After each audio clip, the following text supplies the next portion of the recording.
सभी विद्यार्थियों का पुनः स्वागत है आज की हमारी क्लास में। और इससे पहले मैं आपको 2 वीडियो पहले करा चुकी हूँ। आज हम चौथे पाठ पर हैं। चौथे पाठ का नाम है सूर्यकांत त्रिपाठी द्वारा रचित अट नहीं रही है और बादल गरजो।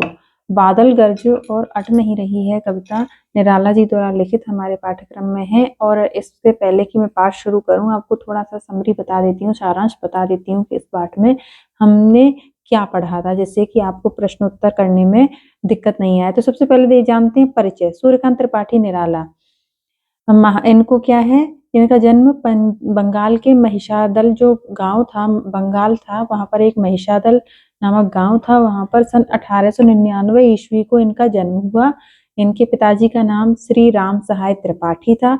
इन्होंने घर पर ही रहकर अध्ययन किया। इनका जीवन मतलब आर्थिक रूप से तंगी में गुजरा। इनकी प्रमुख रचनाएं हैं अनामिका, परिमल, गीतिका, कुकुरमुक्ता, सरोज स्मृति आदि। ठीक है बेटा, तो ये तो रहा इनका कवि परिचय। निराला जी द्वारा लिखित 2 कविताएं हमारे पाठ्यक्रम में है। सबसे पहले है उत्साह। उत्साह में कवि ने बादलों से आह्वान किया है। बादलों को वो क्रांति का प्रतीक मानते हैं। वह चाहते हैं कि समाज में क्रांति लाने के लिए जिस तरह से बादल गरजते हैं, उसी तरह की गर्जना की आवश्यकता है। विनम्रता या शालीनता से क्रांति संभव नहीं है और बिना क्रांति के परिवर्तन संभव नहीं है। इसीलिए कवि ने, निराला जी ने, बादलों की गर्जना से सारे समाज में जागरूकता हो, इसीलिए बादलों से गरजने के लिए कहा गया है। तो वो कहते हैं बादल गरजो घेर घेर घोर गगन धराधर हो।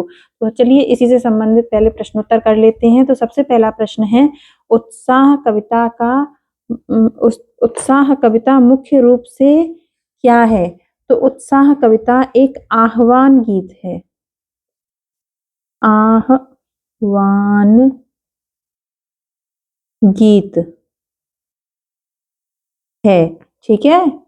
उत्साह कविता किस युग की कविता है? तो उत्साह कविता है छायावादी। छायावादी कवि है 4, प्रसाद पंत, निराला, महादेवी।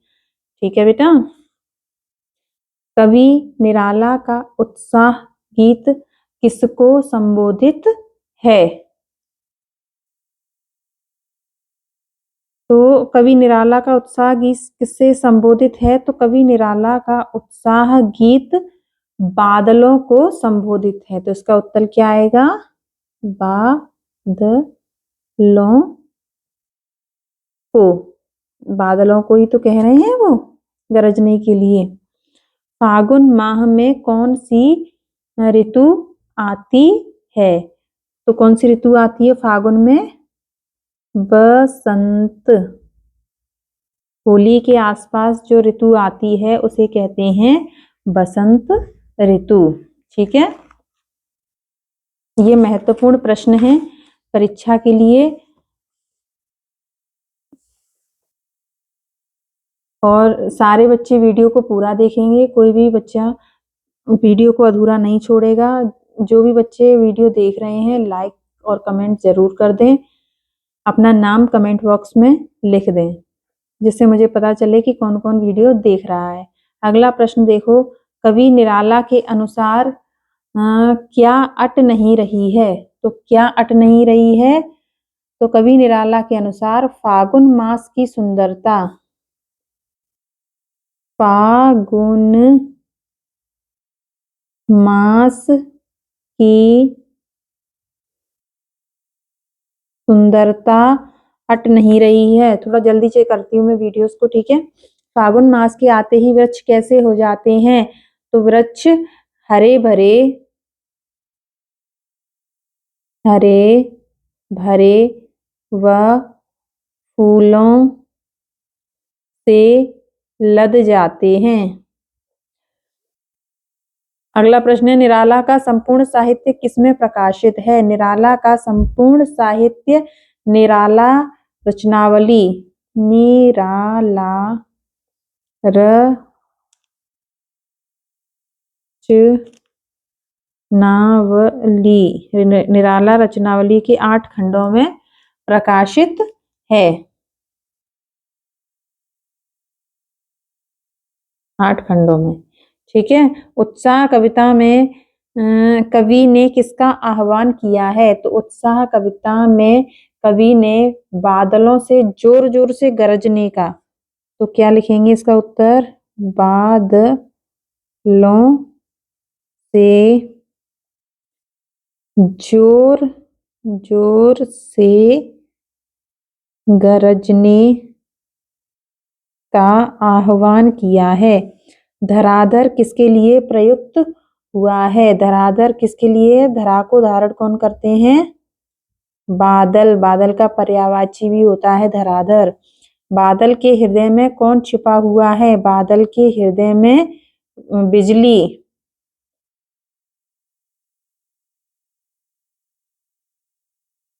बिजली या विद्युत।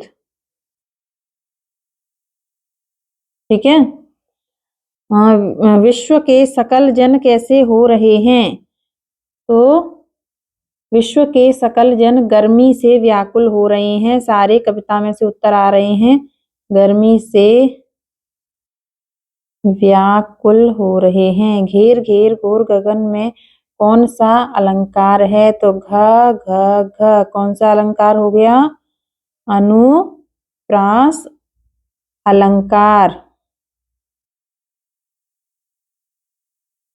बादल किस दिशा से आते हैं? बादल अज्ञात दिशा से आते हैं। कोई एक दिशा से ऐसा नहीं है कि इसी दिशा से बादल आएंगे और बारिश करेंगे। तत्वधारा का सांकेतिक अर्थ क्या है? तत्वधारा का सांकेतिक अर्थ है सांसारिक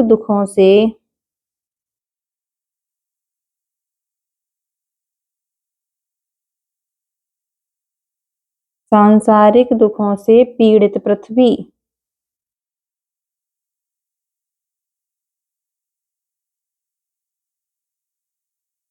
चलो, अब ये हमने निराला जी की उत्साह और अट नहीं रही है कविता के जो महत्वपूर्ण प्रश्न हैं उन्हें हमने यहाँ पर लिख लिया है, समझ लिया है। सारे बच्चे इसको 2-3 बार वीडियो को देखेंगे तो उनको कभी भी याद करने की आवश्यकता नहीं पड़ेगी।